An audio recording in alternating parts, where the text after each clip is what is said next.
What's up YouTube, it's Go Explicit, the best source for GTA 5 knowledge, and I'm going to be going over one question in this video, and that is, are the laser guns worth purchasing? So, right off the bat, right now they're on discount, so honestly this week would be the best time to purchase them if you wanted to.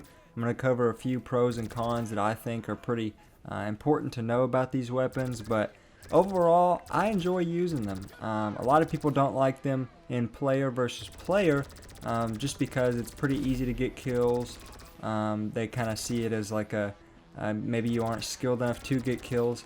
I don't necessarily see it that way, but in player versus player, I usually do stick with my Special Carbine Mark II. It's a lot more mobile, it's a lot of damage, you can get it out quick. So obviously the Unholy Hellbringer, in my opinion, is a pretty upgraded submachine gun, possibly AR. I would think that the biggest pro about these guns is that you can take out large groups relatively quick. I usually use it on AI players, whatever the story, whatever GTA sends my way in large clumps like in this survival. You don't have to reload, and that's what I love about both of the laser weapons that are on discount, is that you don't have to reload. I would think that that's the biggest thing when bouncing from one to the other. On the other guns, it takes that time to reload, you have to take cover. I like this because you don't have to reload, so that would probably be my biggest pro. I say another one is, obviously it looks cool, it sounds really cool. I mean, you're shooting the lasers, that's pretty cool in my opinion, but the amount of damage that you can do, if you headshot people, then it only takes a few shots with the Unholy Hellbringer to really take somebody down. So as far as the Widowmaker goes, it's pretty much just a really upgraded minigun. It takes down helicopters with ease, it takes down most vehicles relatively quickly. I shoot a lot of vehicles in this. I took down the helicopters. Like I said, I did a full survival by myself. So they're solid against computer players. Other than that, like I said, if you're playing online, you're playing against other players, I would stick to that Special Carbine Mark II.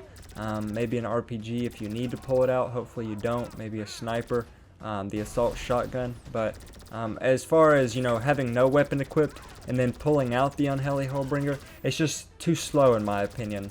You're not going to get it out fast enough. Somebody's going to have already taken you out who's smarter or pulled out a different weapon that comes out a lot quicker. And so that's why I recommend not using it in that player-to-player mode, especially when you're not expecting anything, just because of the mobility of it. The Widowmaker is even slower. You run slow with it.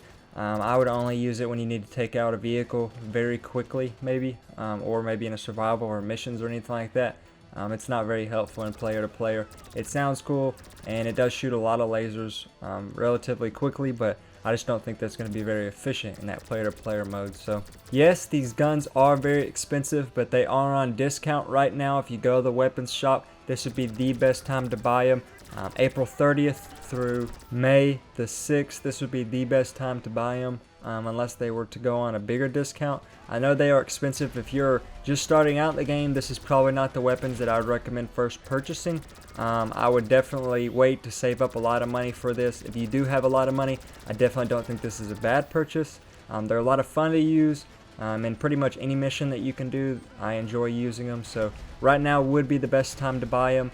It just depends on your circumstances if they're worth buying to you. As far as the Up-N-Atomizer, I think it's absolutely wonderful. If you don't already have it, you need to go buy it. I can't count how many times it's gotten me out of sticky situations. It flips over cars that you flip over. It kills players.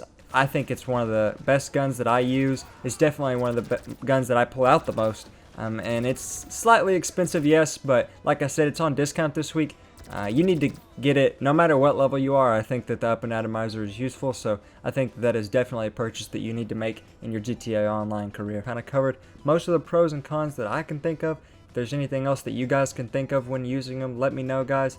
I'm open to anything. I'll try and answer any questions or any comments that you guys have. Please don't forget to like and subscribe, guys. I'm trying to bring as much knowledge and helpful tips and tricks that I can come up with, and I'll see you in the next video.